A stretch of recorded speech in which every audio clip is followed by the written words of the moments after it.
Kwa hiyo anasema Imamu Sadi rahimahullah, walil abi, inafaa kwa baba ayamtalika min mali waladihi ma shaa, amiliki kwenye mali ya mwanaye kiasi atakacho.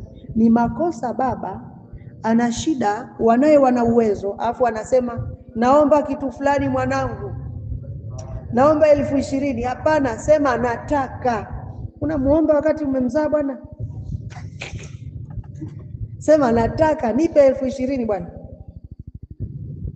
Akitoa alhamdulillah, asipotoa kama zipo ana kambuzi kake, uza, chukua hela tumia. Baba anastahili kumiliki chochote anachotaka kwenye mali ya mwanae, maalam yadhurru, maadamu hamdhuru mwanae kwa hilo, au yu'tiyahu liwaladin akhar, au kumpa mwanae mwingine.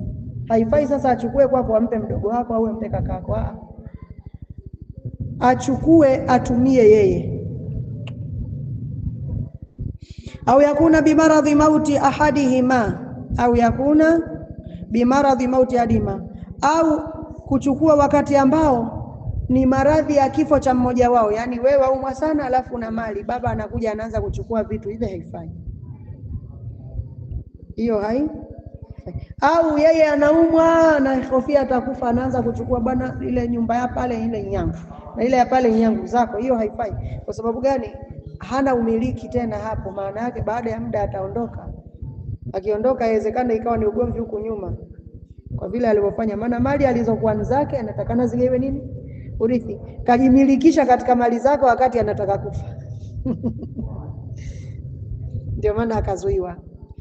Hadithi inamruhusu baba kuchukua mali za mwanae kiasi anachotaka, hamna haja ya kuomba, anaamrisha. Ni kauli yake Mtume sallallahu alaihi wasallam, anta wa maluka bi abika, wewe na mali zako vyote vya babako. Anta wa maluka li abika, wewe na mali zako vyote vya babako. Wewe na mali zako vyote wewe na mali vyote ni milki ya babako. Hii hadithi ina kisa. Amepokea Imamu Abu Daudi rahimahullah taala. Kile kisa cha semaji kwamba palikuja kijana kwa Mtume sallallahu alaihi wasallam, analalamika kwamba baba yake amechukua mali za mali zake bila ridhaa yake. Unaona Mtoto anakuja kwa Mtume, ya Rasulullah, babangu amechukua mali zangu bila ridhaa yangu. Baba amekuja pale, anaumia moyoni, mwanangu kabisa anashtaki. Basi Rasulullah akaanza kumuuliza, akamuuliza yule bwana, vipi, kwa nini? Akasema, ya Rasulullah, muulize nimeitumia hiyo mali yake kwenye jambo gani? Nimewalisha ndugu zake na shangazi zake, ndio nimewalisha chakula, sina mimi chakula na yeye ana mali hataki kunipa, nikachukua kwenye mali yake nikalisha familia yangu. Inna ma huwa li ikhwani, nimechukua nilishe ndugu zake huyu bwana. Rasulullah akamwambia ule mzee, da anka hadha, hebu achana na hili, wa akhbirna bi shay'in zawartahu fi qalbika lam yatalaffadh bihi lisanuka, hebu tuambie kitu ambacho maneno ambayo umeyatengeneza moyoni mwako, ulimi wako bado haujayatamka. Akasema, ashhadu annaka rasulullah, nashuhudia kwamba wewe ni mtume wa Allah. Qultu muatiban ibni, nimesema mimi moyoni mwangu nikiwa namlaumu mwanangu. Ghadhautuka mauludan wa muntuka yafi'an ta'ullu lima ajni ilayka wa tanhalu. Idha laylatun bisukmi masatka lam abit lisukmika illa sahiran atamalmalu. Kaanni ana almatruqu dunaka billadhi turiqta bihi duni fa aynaya tahmalu. Falamma balaghta sinna wal ghayata allati ilayha mada ma kuntu fika uamilu, ja'alta jazai ghilzatan wa fadadatan kama ja'alta jazai ghilzatan wa fadadatan kaannaka antal mun'imul mutafaddilu. Falaitaka idh lam tar'a haqqa ubuwati fa'alta kama aljaru almujawiru yaf'alu tarahu mu'iddan liljawabi ka'annahu biraddin ala ahli sawabi muwakkal. Maneno haya mazito sana aliyasema yule mzee. Badhautu kama uluda, nilikulisha ukiwa mtoto mdogo umezaliwa. Wamuntuka yafi'an, bado niliendelea tu kukupa matumizi hata ulipokuwa kijana unakulia. Ta'ullu lima ajni ilaika watanhalu, unakula unachota mali ninazokuchumia mimi, unachukua mara ya kwanza, ya pili, ya tatu, sija kuzuia mimi. Ni mwanangu, umekuachia utumie chochote unachotaka. Idha lailatun bisukmi masatka, kama itafikia usiku fulani umepatwa na homa. Lam abit, mimi silali baba yako nilikuwa.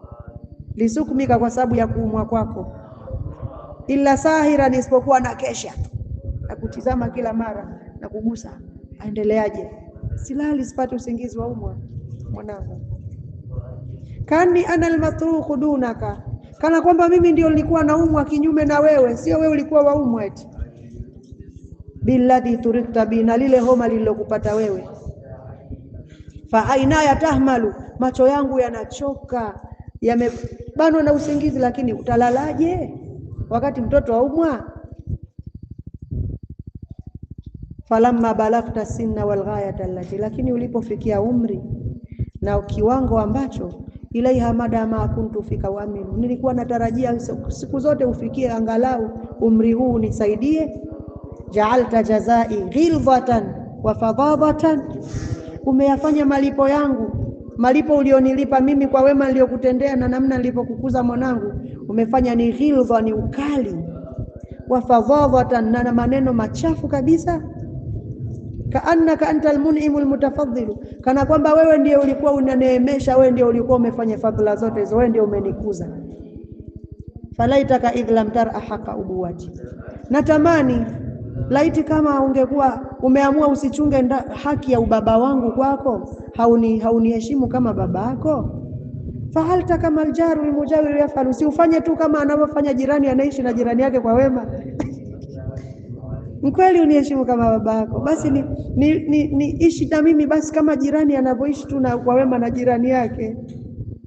Tarahu muhiddan liljawabi kaanna, muangalie bwana eti anaandaa majibu kana kwamba biraddin ala ahli sawabi muwakkal, ameandaliwa kujibu tu watu waliopatia. Baada ya maneno yale Mtume sallallahu alaihi wasallam akasema, anta wa maluka li abika, wewe na mali yako vyote vya babako, ondoka hapa usituletee shida. Alhamdulillah. Kwa hiyo hadithi ina kisa hicho. Wa ibn Umar marfu'an, ma haqqu mri'in muslimin lahu shay'un yuridu an yusiya fihi yabitu laylatayn illa wa wasiyatuhu maktubah